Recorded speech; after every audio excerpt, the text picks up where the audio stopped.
QuickBooks Pro Desktop 2021. Adjusting entry, prepaid insurance with the help of Excel. Let's get into it with Intuit's QuickBooks Pro Desktop 2021. Here we are in our Get Great Guitars homepage. We currently have the open windows open. You can open the open windows by going to the view dropdown, selecting the open windows list. We're going to start off by opening up our reports, going to the reports dropdown, company and financial. Take a look at our balance sheet standard. Balance sheet standard, changing the date up top to 02/28/21.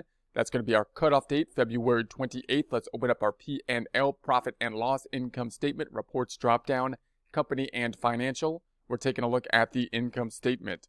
And we will change the dates from 01/01/21 to 02/28/21. And there's going to be our income statement. We're going to be looking at prepaid insurance adjusting entry at this point in time. You'll recall that when we recorded the prepaid insurance, or let's recall when we recorded the prepaid insurance, if we go back to the balance sheet, we recorded it here in the prepaid insurance account. Now note there's a couple different ways you want to think about how you're going to set up any type of prepayment. And note that prepaid insurance is the classic example of a prepayment because when you pay for insurance, unlike when you pay for the phone bill or the utility bill, you pay for it before you get the service. Now, you might say, I never get the service for insurance. They never pay me. I never get it unless I get in an accident or something. But that's not really the case. You get coverage in the future, right? So the coverage happens in the future, and you're paying for it. We're paying for it now for the coverage we expect to be getting in the future. That means we paid for it in advance. And if we paid for it more than 1 month in advance, then the timing difference between when we pay for it and when we consume the coverage starts to become significant and something we would need to record. But this can happen with just about any expense as well. So you might say like the rent. You might have the rent and you might prepay the rent. You could tell your landlord, hey, I'm going to pay the next 6 months of rent now. And they probably wouldn't complain. They'll take the money and then you would have prepaid the rent. So any type of expense that you pay for before you consume the actual thing that it is that you'll be using would be a prepayment. Now, the problem with a prepayment is that if we were to pay for something before we use it, such as insurance, especially if it was for like a year's worth of insurance, and we did what we would normally do when we pay for something, which is to expense it in the format of insurance expense, then when I go to the P&L down here, I would have $11,000 in month 1 or month 2 or whenever we did the insurance of the $11,000. And that would be... it would be the comparison between that month and the following month wouldn't be that good because it would look like the month that we recorded the prepaid insurance or the insurance expense did much worse. Our net income would be lower for that month because we paid for a whole year's worth of insurance, even though the insurance is going to be benefiting us in the future. So what we need to do, what we would want to do for comparative purposes on an accrual basis then would be, okay, let's put it on the books as an asset here.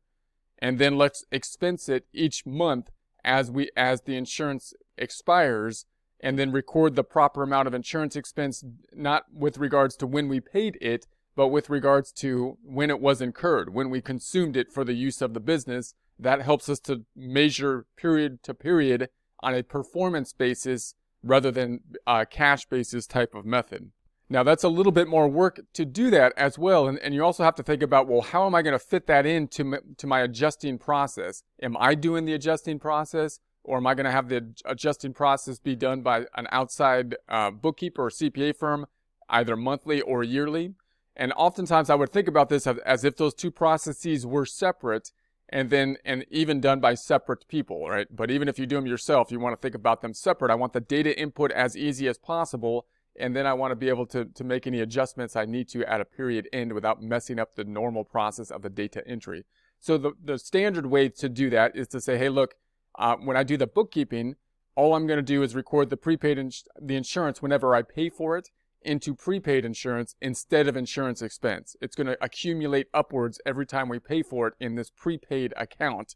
And then on a periodic basis, I'll go into the prepaid insurance. I'll determine how much of the policy has been consumed, how much insurance we have used, and then we'll do an adjusting entry to reduce the prepaid insurance and record the related insurance expense.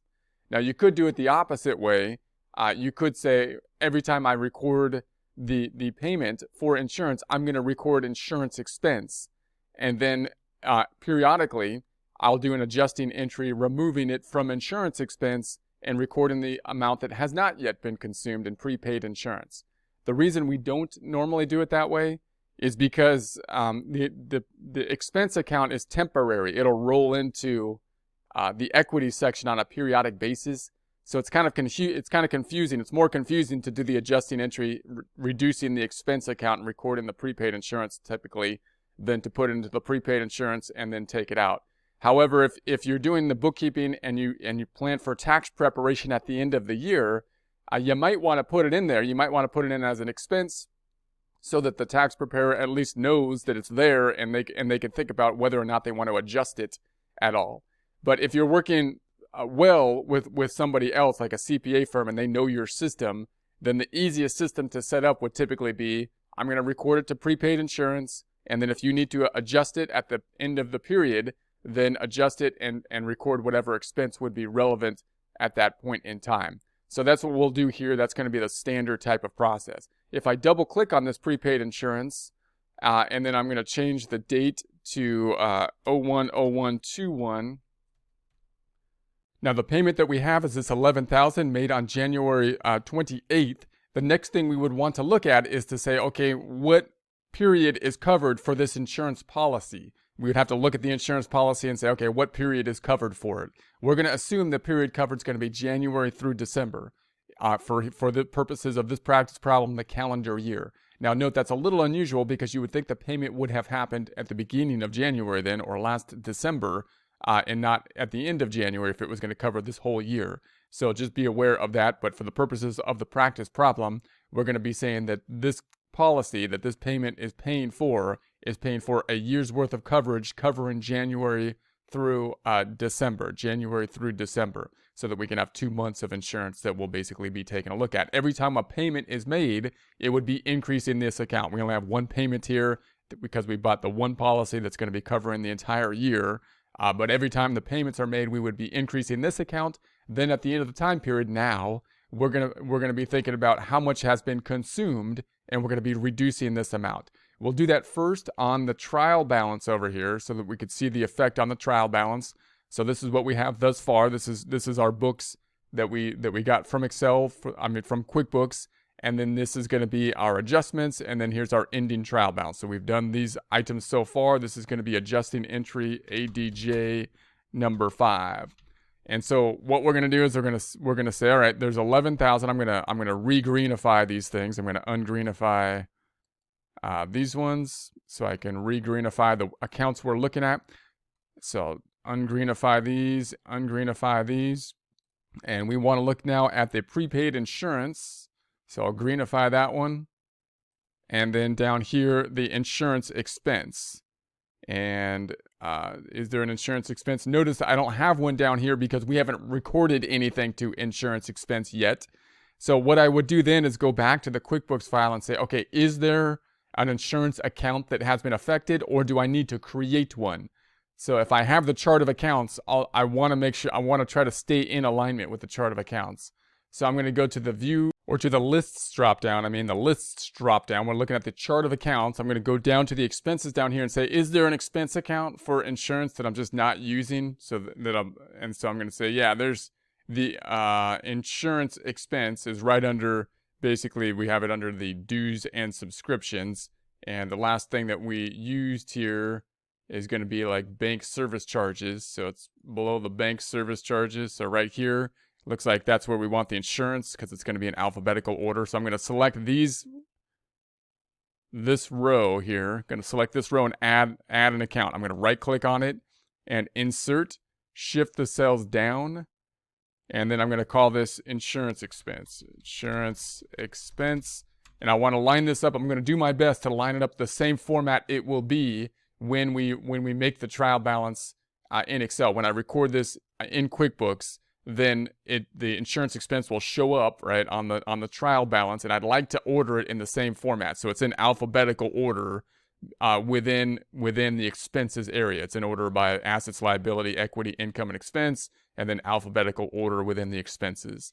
So there's nothing to start with, and there we have it. So now let's make this one green, And then I'm going to say, all right, so we're going to be debiting or increasing the insurance expense, and the other side is going to go to prepaid insurance. Prepaid insurance is going to be decreasing. And so what's the amount that's going to be going down by? We're going to assume 2 months that have passed here. So notice we did not do adjusting entries for January because we're assuming we didn't need them, right? We're doing adjusting entries for whatever purpose. We need them as of the 2-month time period ended in February. And basically we did that on the practice problem because we don't want to go over the adjusting entries basically 2 times, but there could be situations where you only need the adjusting entries periodically. You might need them only at the end of the year, for example.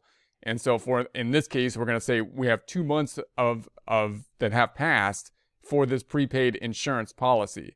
So you could think, well, I could record them for the first month, January's coverage and February's coverage. Basically an adjusting entry for January and adjusting entry for February. But our goal right now is to make this thing correct as of the time period, the cutoff period at the end of February. So we're looking for the 2 months that have passed at this point in time.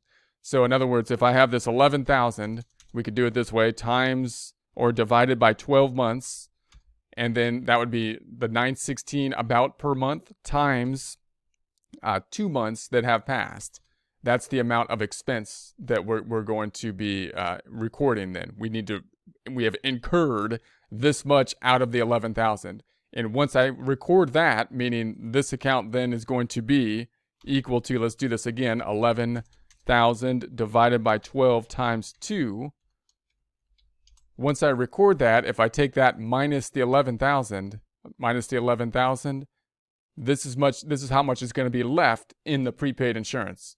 Or you can think about it this way. You can take the 11,000 divided by 12, and then that's the expense per month. If 2 months have passed, 10 months are still there. So 10 months times 10. This is the amount that's going to be left after in prepaid insurance. If we take that minus what's in there, the 11,000, that's the 1833 once again. So let's check it out. Let's record this. I'm going to say, all right, prepaid expense down here is going to be recording the expense, increasing the expense, and that'll increase the expense here and decrease the net income. So the net income calculated as revenue minus expenses. And then we're going to say that the prepaid up top, prepaid is going to be going down. And by that amount, so it was at 11,000, it's going down to the 9,166.67.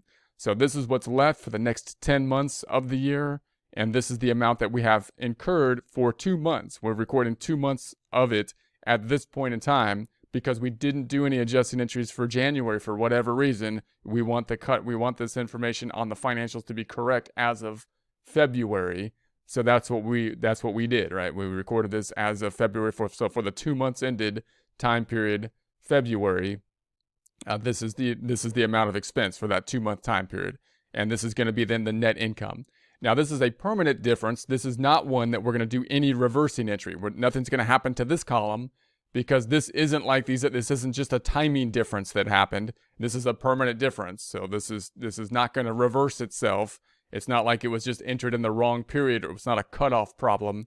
It's just that's the way the system goes. So there's no reversing entry related to this prepaid insurance. Next time we'll enter the prepaid insurance journal entry into the QuickBooks, and then we'll just double check it to our worksheet, seeing that the ending number should come up to this on the balance sheet. The expense should be here on the income statement, and we can then check out our net income once that has been completed.